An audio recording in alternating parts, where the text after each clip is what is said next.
বন্যায় দুর্গত মানুষদের পাশে দাঁড়ালো চরিলাম ব্লকের বিভিন্ন স্কুলের শিক্ষক শিক্ষিকারা নিজেরাই নিজেদের কাছ থেকে 40,000 টাকা সংগ্রহ করে বন্যায় দুর্গত মানুষদের জন্য কম্বল এবং চাল ক্রয় করে শুক্রবার দিন সকালবেলা থেকে গাড়ি ভর্তি করে রওনা দেয় উদয়পুর, গোকুলপুর এবং খিলপাড়া এলাকায়। বন্যায় দুর্গত মানুষদের হাতে তুলে দেবেন কম্বল এবং চাল।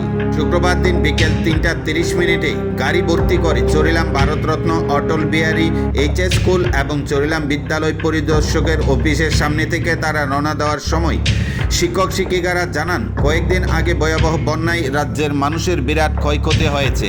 তার জন্য শিক্ষিকারা এমন সিদ্ধান্ত নিয়েছেন এবং তাদের পাশে দাঁড়িয়েছেন। চরিলাম ব্লকের বিভিন্ন স্কুলের শিক্ষিকাদের এই মহতী উদ্যোগকে কনিষ্ঠ জানিয়েছেন সিপাহীজলা জেলা শিক্ষা আধিকারিক মলয় ভূমিক সহ গোটা এলাকার শিক্ষানুরাগী মহল।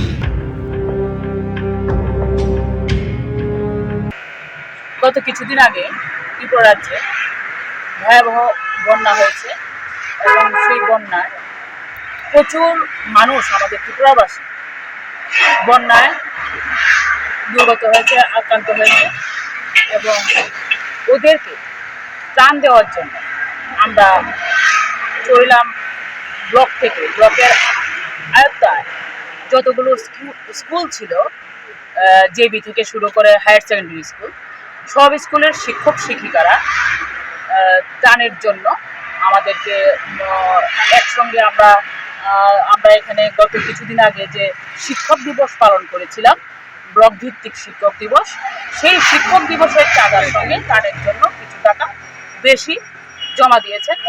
ওই টাকা থেকে আমরা শিক্ষক দিবসের টাকা এবং ত্রাণের টাকা সবটা মিলিয়ে আমরা উদয়পুরে খিলপাড়াতে আমরা 42টা ফ্যামিলি এবং একটা বৃদ্ধাশ্রমে আমরা কিছু সামগ্রী দিতে যাচ্ছি এবং ওই 42টা ফ্যামিলিকে আমরা 42টা কম্বল দান করব এবং ওই বৃদ্ধাশ্রমে কিছু খাদ্য সামগ্রী সহ কিছু জিনিস আমরা প্রয়োজনীয় জিনিস আমরা ওখানে দান করব।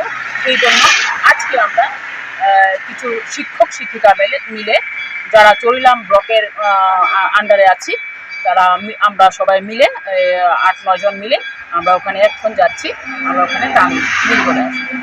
ধন্যবাদ। কত টাকা ম্যাডাম আপনারা শিক্ষিকারা দাম? আমরা প্রায় 40,000 মতো দান করা হয়েছে।